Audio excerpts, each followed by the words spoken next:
وہ یہ سن کر چپ رہے اور خدا کی تمجید کر کے کہنے لگے کہ پھر تو بے شک خدا نے غیر قوموں کو بھی زندگی کے لیے توبہ کی توفیق دی ہے۔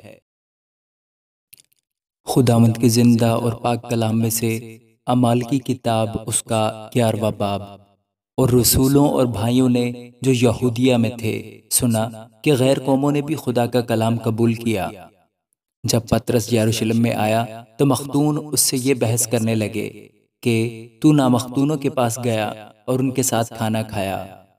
پطرس نے شروع سے وہ امر ترتیب بار ان سے بیان کیا کہ میں یافا شہر میں دعا کر رہا تھا اور بے خودی کی حالت میں ایک رویا دیکھی کہ کوئی چیز بڑی چادر کی طرح چاروں کونوں سے لٹکتی ہوئی آسمان سے اتر کر مجھ تک آئی۔ اس پر جب میں نے غور سے نظر کی تو زمین کے چھپائے اور جنگلی جانور اور کیڑے مکوڑے اور ہوا کے پرندے دیکھے، اور یہ آواز بھی سنی کہ اے پطرس اٹھ، ذبح کر اور کھا۔ لیکن میں نے کہا اے خداوند ہرگز نہیں، کیونکہ کبھی کوئی حرام یا ناپاک چیز میرے منہ میں نہیں گئی۔ اس کے جواب میں دوسری بار آسمان سے آواز آئی کہ جن کو خدا نے پاک ٹھہرایا ہے تو اسے حرام نہ کہہ۔ 3 بار ایسا ہی ہوا۔ پھر وہ سب چیزیں آسمان کی طرف کھینچ لی گئیں اور دیکھو اسی دم 3 آدمی جو کیسریا سے میرے پاس بھیجے گئے تھے اس گھر کے پاس آ کھڑے ہوئے جس میں ہم تھے۔ روح نے مجھ سے کہا کہ تو بلا امتیاز ان کے ساتھ چلا جا، اور یہ 6 بھائی بھی میرے ساتھ ہو لیے اور ہم اس آدمی کے گھر میں داخل ہوئے۔ اس نے ہم سے بیان کیا کہ میں نے فرشتہ کو اپنے گھر میں کھڑے ہوئے دیکھا جس نے مجھ سے کہا کہ یافا میں آدمی بھیج کر شمعون کو بلوا لے جو پطرس کہلاتا ہے۔ وہ تجھ سے ایسی باتیں کہے گا جن سے تو اور تیرا سارا گھرانہ نجات پائے گا۔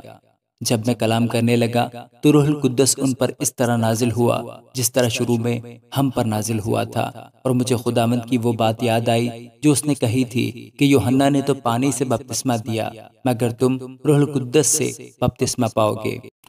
پس جب خدا نے ان کو بھی وہی نعمت دی جو ہم کو خداوند یسوع مسیح پر ایمان لا کر ملی تھی، تو میں کون تھا کہ خدا کو روک سکتا؟ وہ یہ سن کر چپ رہے اور خدا کی تمجید کر کے کہنے لگے کہ پھر تو بے شک خدا نے غیر قوموں کو بھی زندگی کے لیے توبہ کی توفیق دی ہے۔ پس جو لوگ اس مصیبت سے پراگندہ ہو گئے تھے جو استفنس کے باعث پڑی تھی، وہ پھرتے پھرتے فینیکے اور کپرس اور انطاکیہ میں پہنچے، مگر یہودیوں کے سوا اور کسی کو کلام نہ سناتے تھے۔ لیکن ان میں سے چند کپروسی اور قرینی تھے جو انطاکیہ میں آ کر یونانیوں کو بھی خداوند یسوع کی خوشخبری کی باتیں سنانے لگے، اور خداوند کا ہاتھ ان پر تھا اور بہت سے لوگ ایمان لا کر خداوند کی طرف رجوع ہوئے۔ ان لوگوں کی خبر یروشلم کی کلیسیا کے کانوں تک پہنچی اور انہوں نے برناباس کو انطاکیہ تک بھیجا۔ وہ پہنچ کر اور خدا کا فضل دیکھ کر خوش ہوا اور ان سب کو نصیحت کی کہ دلی ارادہ سے خداوند سے لپٹے رہو، کیونکہ وہ نیک مرد اور روح القدس اور ایمان سے معمور تھا، اور بہت سے لوگ خداوند کی کلیسیا میں آ ملے۔ پھر وہ ساؤل کی تلاش میں ترسس کو چلا گیا، اور جب وہ ملا تو اسے انطاکیہ میں لایا، اور ایسا ہوا کہ وہ سال بھر تک کلیسیا کی جماعت میں شامل ہوتے اور بہت سے لوگوں کو تعلیم دیتے رہے، اور شاگرد پہلے انطاکیہ ہی میں مسیحی کہلائے۔ انہی دنوں میں چند نبی یروشلم سے انطاکیہ میں آئے۔